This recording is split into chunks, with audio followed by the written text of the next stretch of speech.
Your time is limited, so don't waste it living someone else's life. Don't be trapped by dogma, which is living with the results of other people's thinking. Don't let the noise of others' opinions drown out your own inner voice. And most important, have the courage to follow your heart and intuition.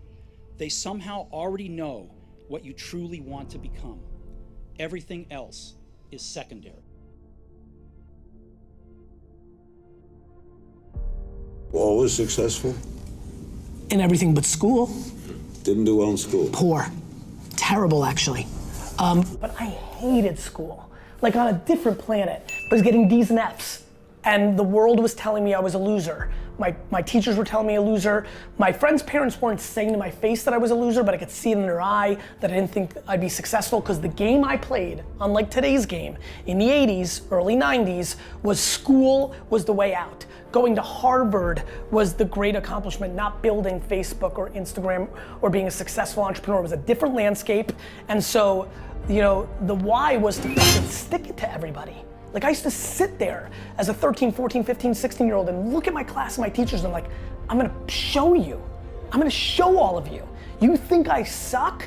I'm gonna be the biggest, best person on earth.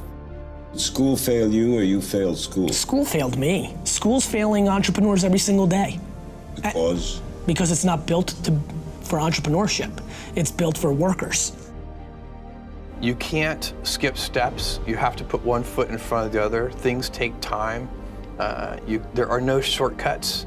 And but you want to do those steps with, you know, passion and ferocity. It's easy to have ideas. It's very hard to turn an idea into a successful product.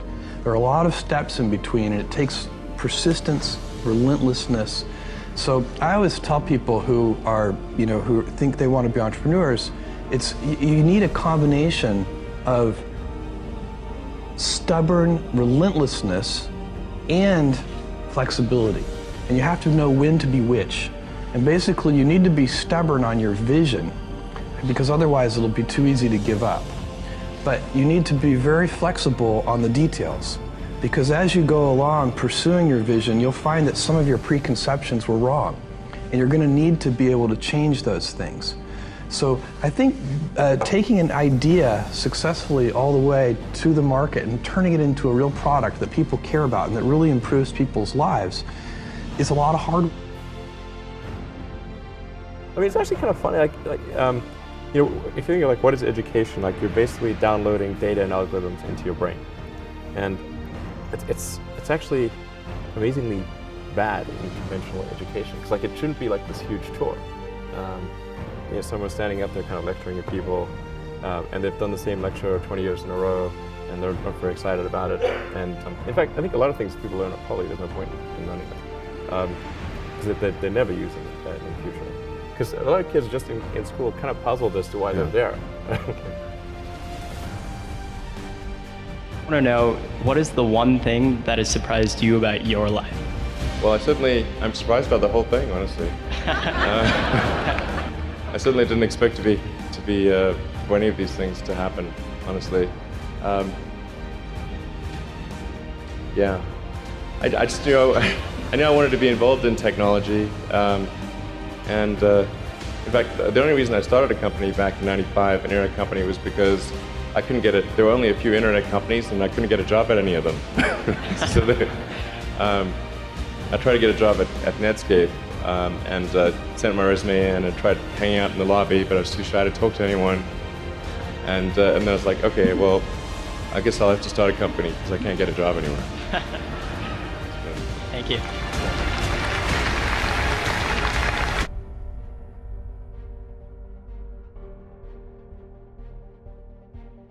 We ask kids that are 16 to 18 years old to make $100,000 debt decisions when they go off to university. And they're not prepared for that. They don't know what they're getting themselves into. They just assume, okay, I'm going to pay 4 years of education at $25,000 a pop, and when I come out the other side, somehow I'll be able to pay it back. Right. That's not how life works anymore.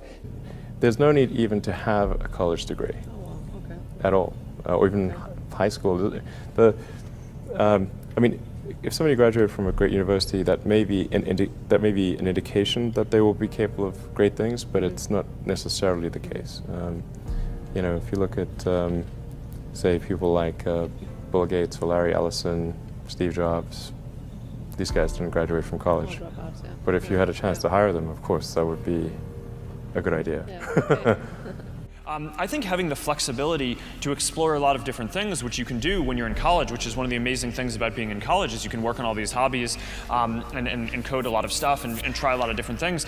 It's this amazing flexibility that I think most people take for granted. And once you decide, okay, I'm going to start a company and I'm going to do it with someone else, you immediately now need to convince someone else if you want to change your mind on something. And I think people really undervalue the option value and flexibility. I think explore what you want to do before committing is really like the key thing, and keep yourself flexible. And no, I think that's. I agree. Yeah. It's like the newspaper industry, right? More printing presses, more big buildings, right? Makes us look grander. We have brains that we're putting them out there. There's a point of diminishing returns in terms of what it's worth for a college education and how much debt you're willing to saddle yourself.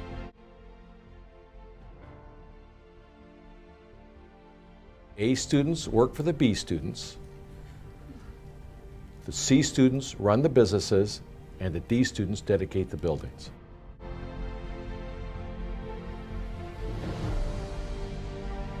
You can't connect the dots looking forward. You can only connect them looking backwards.